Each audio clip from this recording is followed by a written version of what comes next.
அவசர கதியில ஒரு அரசியல் ஒரு லோக்கல் இருக்கிற மாவட்ட பிரதிநிதி கொடுத்த ஒரு அவசர பொய் வழக்குல உள்நோக்கல் கொடுத்த பொய் வழக்குல தொடர்ந்து 9 மாசம் தொடர்ந்து பிரசவ கொடுத்த பொய் வழக்குல ஒரு அதிகாரி இப்ப ரீசெண்டா என் கம்பெனி மேல ஒரு பொய் வழக்கு எந்த முகாந்திரம் இல்லாம அந்த சரத்துக்கு எங்களுக்கு சம்பந்தமே இல்ல, அந்த செக்ஷனுக்கு எங்களுக்கு எந்த சம்பந்தம் இல்லாத செக்ஷன்ல கேஸ் போட்டிருக்காங்க. 7 மணிக்கு யூடியூப்ல பார்த்து 8 மணிக்கு போட சொல்லியிருக்காங்க. ஆனா அதே அதிகாரிய 3 மாசத்துக்கு முன்னாலே நான் பார்த்து என் கம்பெனி சார்ந்த எல்லா விளக்கத்தை கொடுத்து எல்லா டாக்குமெண்ட் சப்மிட் பண்ணதுக்கு அப்புறம் இன்னைக்கு அந்த அதிகாரி திடீர்னு இன்னைக்கு பார்த்தேன் அடுத்து ஒரு மாதம் கேஸ் போட சொல்றத எந்த விதத்தையும் ஏத்துக்க முடியாது. இதை பார்த்த மக்கள், இதை கேட்ட மக்கள் கொந்தளிச்சு வந்திருக்காங்க. 9 மாசமா வந்த அத்தனை விசாரணைக்கும் நான் தனியா தான் போனேன். அனைத்து டாக்குமெண்ட் கொடுத்து வந்திருக்கேன். ஏன்னா எங்களுக்கு மடியில கடம் இல்ல, வழியில பயம் இல்ல, அதான் தைரியமா போனேன். எல்லா விளக்கம் கொடுத்தேன். அன்னைக்கு எந்த மக்களுக்கும் சொல்லவும் இல்ல, யாரையும் கூப்பிடவும் இல்ல. இன்னைக்கு என் கம்பெனில 50 லட்சத்துக்கு மேல மக்கள் இருக்கிறாங்க. அன்னைக்கு நான் ஒரு ஆள் கிடையாது, 30 லட்சம் பேர் இருந்தாங்க. ஆனா அன்னைக்கு யாருமே நான் கூப்பிடல, இப்பவும் நான் யாரையுமே கூப்பிடல. தன்னெழுச்ச மக்கள் கிளம்பி வந்திருக்காங்க. இவங்க எல்லாருமே நீ கலெக்டர் ஆஃபீஸ் போறதா திட்டமிட்டாங்க. அங்க கலெக்டர் ஆஃபீஸ் போயிருந்தா இந்த படை போயிருந்தா கலெக்டர் ஆஃபீஸ் என்ன ஆயிருக்கும் அதை யோசிச்சுதான் அங்க போகாதீங்க வேற சொல்லி போட்டு நான் கலெக்டர் ஆபீஸுக்கு போக கூடாதுன்னு சொல்லிட்டு கமிஷன் ஆபீஸுக்கு போன் பண்ணி இந்த மாதிரி கூட்டம் வருது எங்க போய் அவங்களுக்கு கேட்டேன்.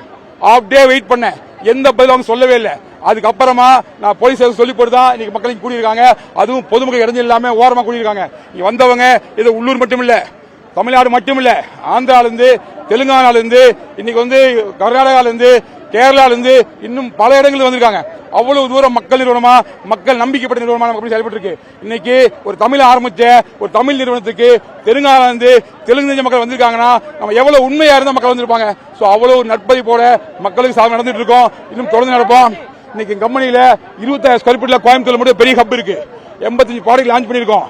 700 ஸ்டோருக்கு மேல இருக்கு. இது இல்லாம வருகின்ற 5ஆம் தேதிக்குள்ள இன்னும் தமிழ்நாட்டில் பல இடங்கள்ல இன்னும் 8 இடங்கள்ல ஹப் வருது.